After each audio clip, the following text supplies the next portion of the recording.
Welcome to another episode of Mastering Cybersecurity, developed by baremetalcyber.com.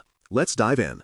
Patch and update management is where earlier vulnerability concepts finally turn into concrete daily security actions. When you scan for weaknesses or read about new flaws, the story only becomes real when something actually changes on your systems. A patch is a small piece of software code that fixes a known flaw in an existing product, closing a door an attacker could use.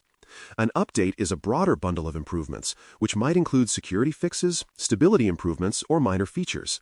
An upgrade is usually a bigger jump, such as moving to a new major version that changes behavior more significantly. For a beginner, these words can blur together, which makes planning and communication very confusing and stressful. This episode slowly connects those terms to simple everyday tasks like installing phone updates or restarting a point-of-sale terminal. By the end, patching should feel like an organized habit instead of a mysterious, chaotic fire drill. Before any patch or update can be applied with confidence, someone needs to know what actually exists in the environment. An asset inventory is a simple list of systems, devices, and applications that an organization owns, uses, or depends on for its work. This inventory can live in a spreadsheet, a small internal tool, or a more advanced database, but the basic idea remains the same everywhere.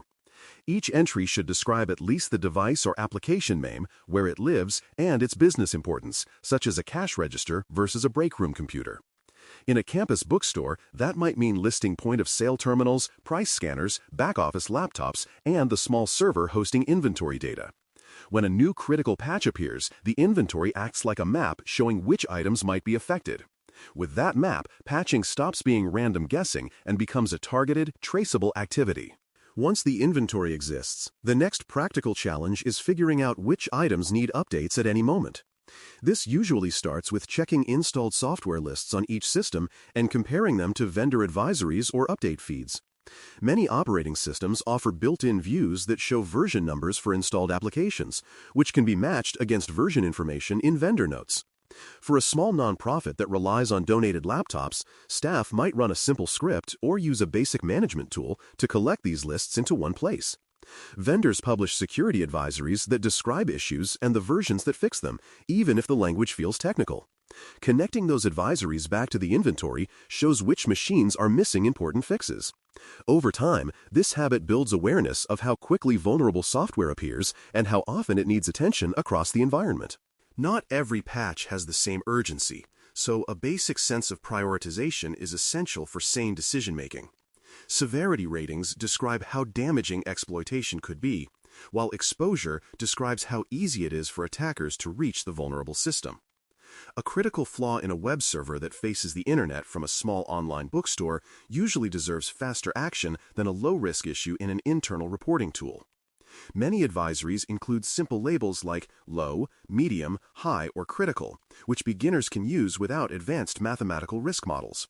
Combining those labels with exposure helps teams quickly sort items into earlier or later patch waves. This basic risk view prevents organizations from spending all their energy on rare, low-impact issues while dangerous problems sit open. Over time, the practice encourages more thoughtful, evidence-based patch decisions instead of purely reactive responses. Once priorities are clearer, it becomes easier to describe a simple patch process from start to finish in understandable steps. The process usually begins with identifying available patches and mapping them to systems using the inventory and advisories. Next comes testing, where a small number of representative systems receive the patch in a controlled way, and teams check whether key functions still work. In a community fundraising office, that might mean testing a financial application patch on one workstation while confirming reports still print correctly.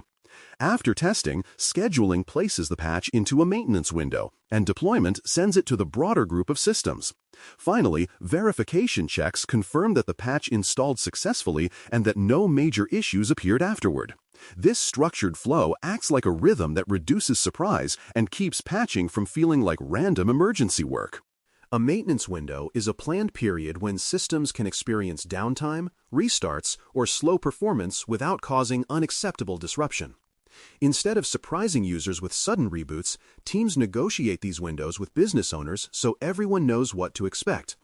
For example, a small retail shop might agree that patching point-of-sale terminals happens after closing, while back-office systems receive updates early morning before staff arrival.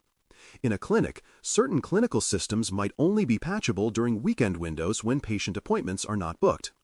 The maintenance window defines how long systems can be offline, who needs to be on call, and how to confirm that services come back correctly.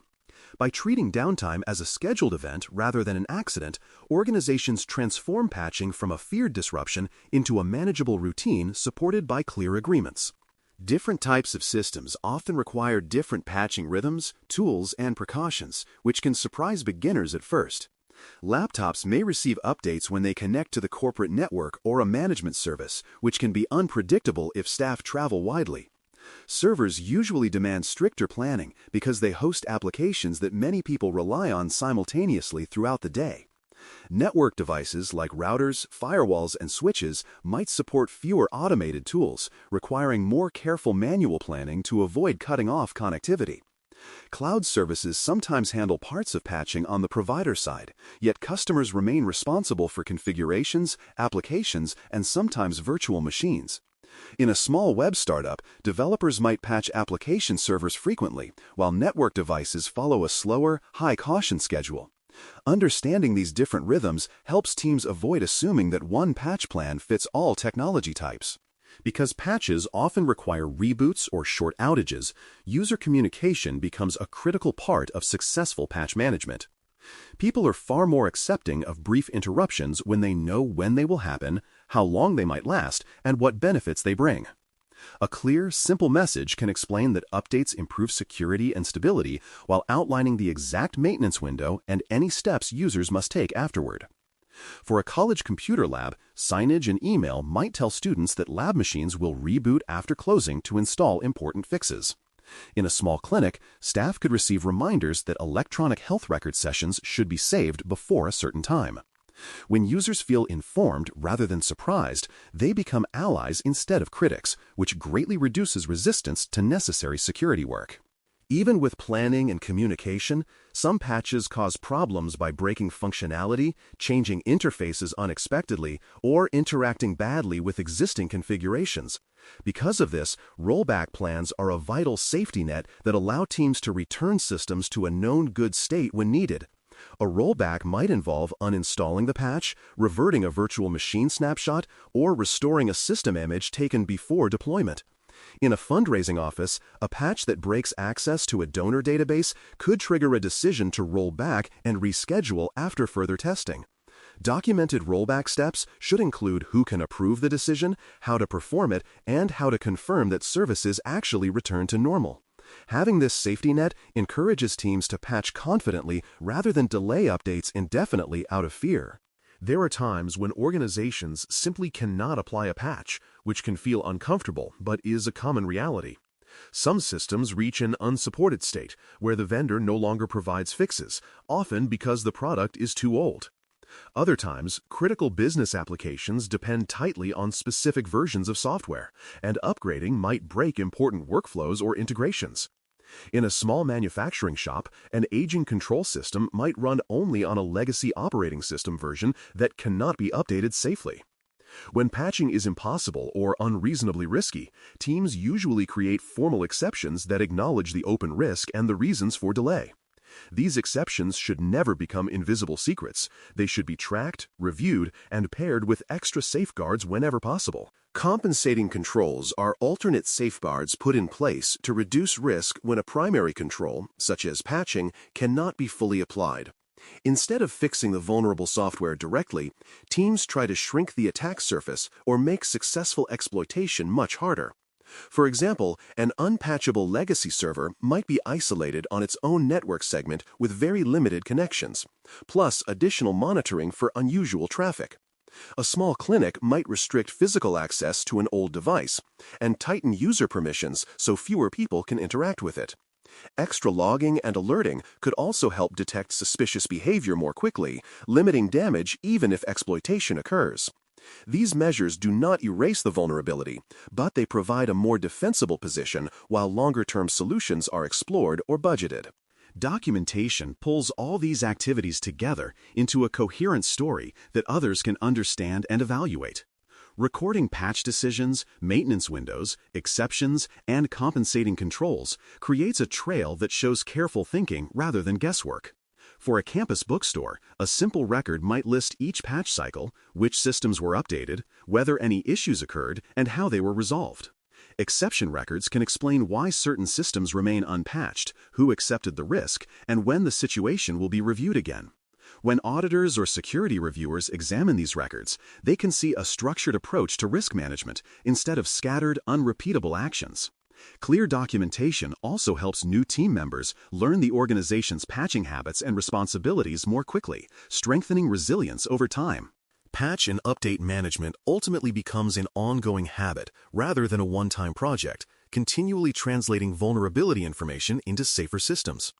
The journey starts with understanding basic terms, knowing what assets exist, and learning how to discover needed updates. It grows into a repeatable process with prioritization, testing, maintenance windows, and communication that keeps users informed and supportive. Over time, teams gain confidence in handling problems, managing exceptions, and designing compensating controls that keep risk within acceptable boundaries. Documentation ensures that this work can be explained to others, reviewed honestly, and improved as environments change. When beginners absorb these foundations, they are better prepared to participate meaningfully in security conversations and daily operations. This episode of Mastering Cybersecurity, developed by baremetalcyber.com, encourages that steady, practical mindset towards safer, more maintainable systems. Thanks for listening. For more audio courses, daily newsletters, and more, please visit baremetalcyber.com.